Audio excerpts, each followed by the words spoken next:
Hello friends, હવે આપણે makeup start કરશું. તો પહેલાં તો વેટ વાઇપ્સ છે. વેટ વાઇપ્સથી આપણે આપણું આખું ફેસ ક્લીન કરશું, જેથી ફેસ ઉપર જેટલું કોઈ ડસ્ટ અને જેટલો કોઈ મેલ લાગ્યો હોય, ધૂળ મટ્ટી હોય તો તે રિમૂવ થઈ જાય. વેટ વાઇપ્સને મેં આવી રીતે કવર કર્યું છે હેન્ડમાં, તો તમને ઇઝીલી સારું પડશે.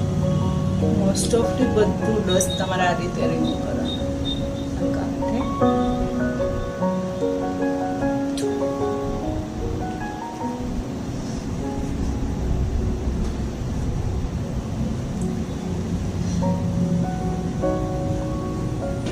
ઓકે ફ્રેન્ડ્સ, મેં CTMP ક્લિન્ઝર, ટોનર અને મોઇશ્ચરાઇઝર સ્કિન પ્રિપરેશન કરી નાખી છે.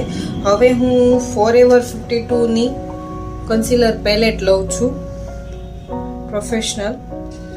અને એમાં જો આ રીતે character, orange character, dark orange character અને સ્કિન ટોન શેડ પણ આપેલા છે. પહેલાં તો હું મારી સ્કિનને કરેક્ટ કરીશ, સો હું પહેલાં તો ઓરેન્જ કરેક્ટર લઈશ.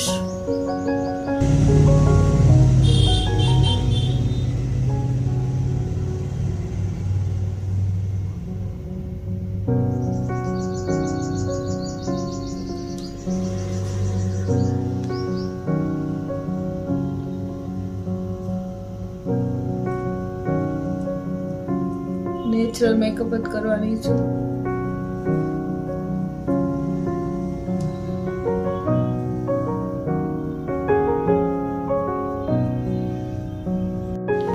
બ્લેન્ડિંગ કામ ઓલમોસ્ટ ડન થઈ ગયું છે. હવે આને પાવડર થી લોક કરીશ.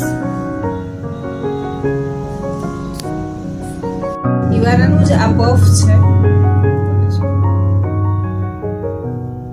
કેટલું સ્મૂથ. પાવડર લોક ખૂબ જ જરૂરી હોય છે.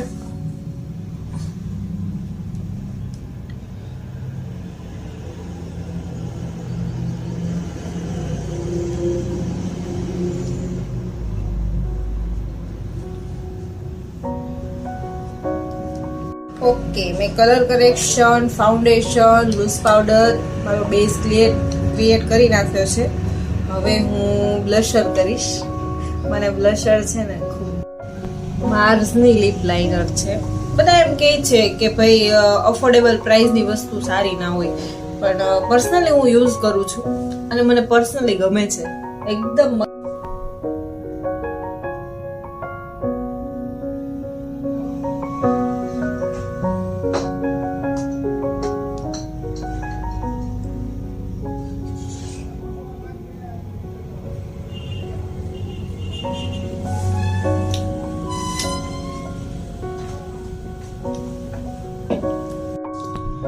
આ બંને શેડ મેં મિક્સિંગ કર્યા છે. બ્રાઉન શેડ છે.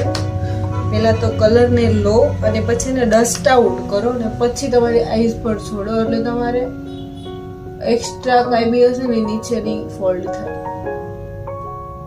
વધારે પડતી ભૂલી જ કરે છે માણસો કે પ્રોડક્ટ લે અને તરત લગાવવા મળે છે.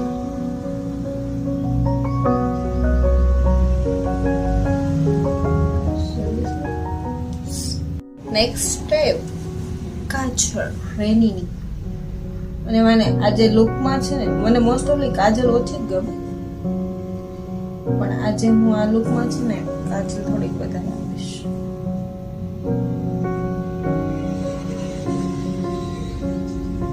મને પર્સનલી ઓછી જ ગમે. મારો મેકઅપ ઓલમોસ્ટ ડન થઈ ગયો છે. મેં નોર્મલી જ મેકઅપ કર્યો છે. Normal eye shadow, liner, normal base આપ્યો છે. સો આનાથી બી હેવી લુક જોઈતો હોય, હેવી મેકઅપ જોતો હોય તો મને કોમેન્ટ કરજો, લાઈક કરજો અને શેર કરજો ફ્રેન્ડ.